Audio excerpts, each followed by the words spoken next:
కేవలం 7,999 up to 10 kgs వరకు బరువు తగ్గి అధిక బరువు నుంచి వచ్చే ప్రధాన సమస్యలను దూరం చేసుకోండి. ప్రజాప్రతినిధులు సహకరించినందుకే నేను ఇది చేయగలిగిన. నేను ఒక్కరిని చేసే పని కాదు ఇది. మీరందరూ సహకరిస్తే నేను నిర్ణయం తీసుకోగలుగుతా. నేను ఒక టీం లీడర్గా మిమ్మల్ని అందరినీ లీడ్ చేయగలుగుతా. ఒక విజన్ గల ప్రజాప్రతినిధిగా హైదరాబాదు నగరం అంతర్జాతీయ నగరంగా తీర్చిదిద్దుతా. అదే క్రమంలో పేదలకు ఎట్లా మేలు చేయాలో మీరు సూచనలు ఇవ్వండి. పేదలకు అన్యాయం చేసే పని ఏది చెయ్యను. మీరు గుర్తుపెట్టుకోండి, అక్కడ హైటెక్ సిటీ దగ్గర ఎన్ కన్వెన్షన్ కూలిందంటారు. ఎవరు? నాగార్జున గారు, ఆగర్భ శ్రీమంతుడు, ఒక పెద్ద సినిమా స్టార్. కానీ అక్కడ తుమ్మిడికుంట అనే మొత్తం చెరువునే కబ్జా పెట్టుకుని నాకు కూడా మంచి మిత్రుడు. మేము అడిగి చూసినాం. వారు కొంచెం వారికి ఉన్న పాత సావాసము పాత మిత్రుల వల్ల కొంత ఆలోచన చేసిండు.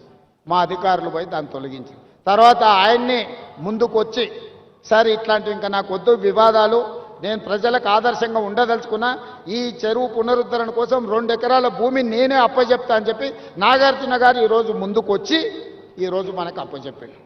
అలాంటి సందర్భాలు వస్తే మేము అభినందిస్తాము. సున్నం చెరువు దగ్గర ఎవడో అమాయకులను చేసి అమ్ముకుంటే చెరువు మధ్యలో వాళ్ళు నిర్మించుకుంటే తొలగించమని ఎన్నిసార్లు చెప్పినా తొలగించకపోతే మనం తొలగించాల్సి వస్తుంది. దయచేసి నేను పేద ప్రజలకు విజ్ఞప్తి చేస్తున్నా. మాయగాళ్ళు మహానగరంలో చాలామంది ఉంటారు. వాళ్ళకు ముఠా నాయకుడు ఇంకొకడు ఉండొచ్చు. వాళ్ళందరూ కలిసి ఈ మహానగరంలో వివిధ ప్రాంతాల నుంచి వచ్చిన పేదల్ని మాయ చేసి ప్రభుత్వ స్థలాలను మీకు అమ్ముతే అగ్గోకి సగ్గోకి వస్తుందని తీసుకోకండి. మీకందరికీ ఏ రకంగా ఆదుకోవాలనో ప్రభుత్వం ఆలోచన చేస్తుంది, ఒక మంచి నిర్ణయం తీసుకుంటుంది. అందుకే మనస్ఫూర్తిగా దసరా పండుగ సందర్భంగా ఈ నగరవాసులందరూ మూసీ నది పునరుజ్జీవం కోసం సహకరించండి. మూసీ నది పరివాహక ప్రాంతంలో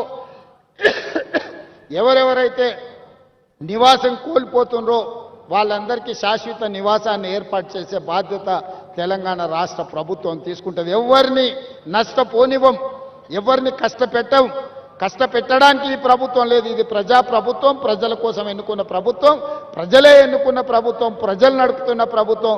ఈ ప్రభుత్వం పేదలకు అండగా నిలబడుతుందని తెలియజేస్తూ చివరగా కాలేరు వెంకటేష్ గారు ఒక ప్రతిపాదన తెచ్చారు. బతుకమ్మ కుంటకు పెద్దలు వి హనుమంతరావు గారి పేరు పెట్టాలని. నాకు ఎలాంటి అభ్యంతరం లేదు. కాలేరు వెంకటేష్ గారి సూచన మేరకి బతుకమ్మ కుంటకు వి హనుమంతరావు గారి పేరును పెట్టడానికి అవసరమైన ప్రణాళికలు సిద్ధం చేయమని పొన్నం ప్రభాకర్ గారు చెప్తున్నా. వారు చెప్పబట్టే ప్రగతి భవన్కి జ్యోతిరావు పూలే పేరు మనం పెట్టుకోవడం జరిగింది. హనుమంతరావు గారి సూచన మేరకే పేదల ప్రజాభవన్గా మార్చి జ్యోతిరావు పూలే ప్రజాభవన్గా హనుమంతరావు గారి సూచన మేరకే నిర్ణయం తీసుకున్నాం.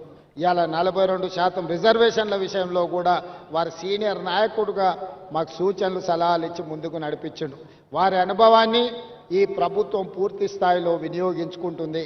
వారి గౌరవానికి భంగం కలగకుండా ఈ కార్యక్రమాలను ముందుకు తీసుకెళ్తాం.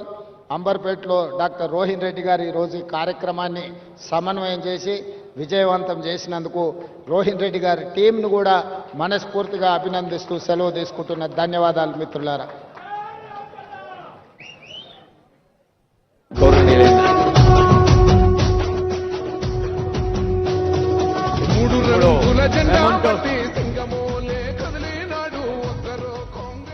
బతుకమ్మ కుంట ఆనరబుల్ సీఎం గారు చెప్పారు, హనుమంతరావు గారి పేరిట బతుకమ్మ కుంటగా పెట్టడానికి మరి హైడ్రా కమిషనర్ గారు రంగనాథ్ గారు ఇప్పుడు ఆనరబుల్ సీఎం గారికి ఇతర పెద్దలకు మెమోంటోస్ అందజేస్తారు. Mementos by Hydra commissioner. I request Hydra staff to sir త్వరగా తీసుకురండి మెమోంటోస్.